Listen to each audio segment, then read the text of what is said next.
Social work is a globally recognised profession, and in different countries you'll have different requirements. So in the UK we have Social Work England, and they're the regulatory body, so it means that there's certain standards that we have to meet to be ethical in our practice and maintain continuous professional development. We need to continue to do CPD even after we qualify, so that just means that there's certain requirements for evidencing what we know and that we are continuing to develop. Social work itself brings together sort of knowledge from different fields, so it's not a knowledge base in itself, it's brought together from sort of sociology, psychology, economics even, loads of different things. On your sort of university studies you'll learn about human growth and development, and all of these things come together to give us a sense of what really matters for people, and we can take different approaches to help address complex social issues and challenges that people may be facing. So I've always found that great about social work, because in the beginning of when I was looking at what sort of degree I wanted to do, I felt that it encompassed a lot of things that I was interested in. So psychology, for example, is something I'm interested in, but only when it's applied in real life situations. So I think that can be great, and sometimes in practice as well, when you read something and it's a piece of research and it's very practical and you can see the impact on someone straight away from sort of reading that and applying it, I think that can be really rewarding, and it keeps your interest going really, because you can see that. So I learned about some research for people with Alzheimer's dementia about using red plates and how that colour can increase sort of their perception, and they can sort of see the food better when there's coloured plates used. And I just thought, if that can increase someone's appetite, like that can change someone's whole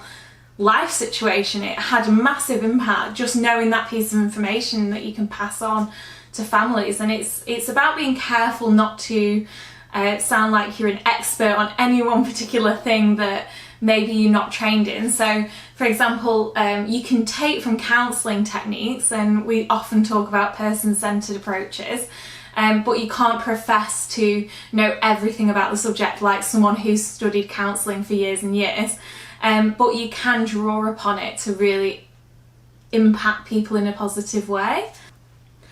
So social work is really about promoting social justice, and that goes back historically as well, with its sort of focus on empowerment and anti-discriminatory practice. So as well as sort of being globally recognised, we need to have knowledge around how to help the communities that we're serving. So it's important to recognise like the resources that we have around us. That might be from like charitable organisations, or different areas will really have different needs. So in certain countries there'll be different sort of needs for support, and also it can be really impacted by political agendas as well, because if we are not getting certain resources, it really impacts on social work and our ability to support people. So it makes our jobs a lot harder if everything's cut down and then there's not enough social workers, for example, to fulfill the roles, and it may be that that can contribute to higher caseloads and sort of increased risks that people are carrying as well. So social workers really, it's quite diverse, their roles and responsibilities that they have, which can make it more difficult to sort of articulate our value and what we do, as opposed to other professionals where it may be more clear-cut. But something that's often discussed or asked about in interviews that I've been to in adult services is about the differences or conflicts that can arise when you're working in a multidisciplinary team. So often they're looking for you to talk about the differences between the medical and the social model. So the medical model focuses on diagnosis and treatment. So as opposed to that, there is the social model, which looks beyond just that aspect, and it looks at the wider social impacts on that individual.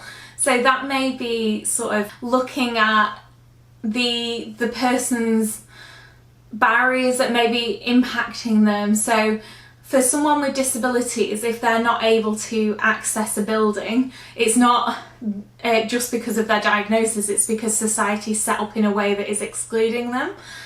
So it sort of takes into account the wider issues that impact people, and that can be really helpful because it can help us sort of try and find ways with people to overcome those barriers, and challenge that when we need to as well. It also looks at how people can be impacted by other issues like poverty, housing, and it helps us to recognise that we need to look beyond the person and just their choices, avoid blaming them, and look at wider reasons why someone may be in the situation that they're in. And that really sets us apart from others in society where maybe they just think that it's because of what that person's done. So sometimes that can be quite oppressive. People can have stereotypical views. You often see that around people who are homeless, where they may just assume that someone's in that position because they've taken drugs or they've done all of the wrong things, but actually there may be loads of different reasons why that person's in that situation, to do with poor housing, like not having the right jobs or support around them. There could be so many things, and it really helps us to not be judgmental in that way. So that really relates to systems theory, thinking about sort of the broader systems and structures in which people live, and considers everything as interconnected. So their relationships with others, their relationship with sort of what's going on in their community, and how things outside of that individual can really impact on their lived experience. I think that lastly, I think a key thing to know about social work is that it's about having good values and principles. So always like sort of acting with integrity and respect for individuals, because that's really what makes us who we are, and we need to make sure that we're focusing on people's uniqueness and what really forms their identity. So it's called taking a biographical approach when you're finding out about the history of that individual and really thinking about what matters to them. So even in the most high risk situations, we need to make sure that we are working alongside people, taking into account sort of what is most important to them, and not just based on our own agenda. So something that's been a theme of safeguarding work and priority is about working with people, not doing things to them, because if people feel like they're just being carried along by a process that has no real outcomes for what's important to them, they can just feel like social work has had no positive value on their lives. So we need to be careful. We are dealing with situations that are very sensitive. So everything that social workers do needs to be based on a good value base and practicing with integrity and respect. So we are often dealing with high risk situations, but a key theme of safeguarding has been around working effectively with individuals, not doing things to them but with them.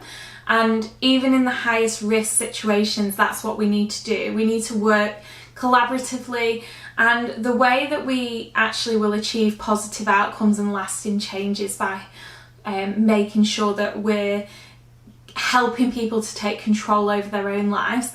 And we may only be involved with someone's situation for a short time, and then they may not need us anymore. And it's great if people can find ways to develop their confidence to deal with situations that they're coming across, and that's often the best way to work with people.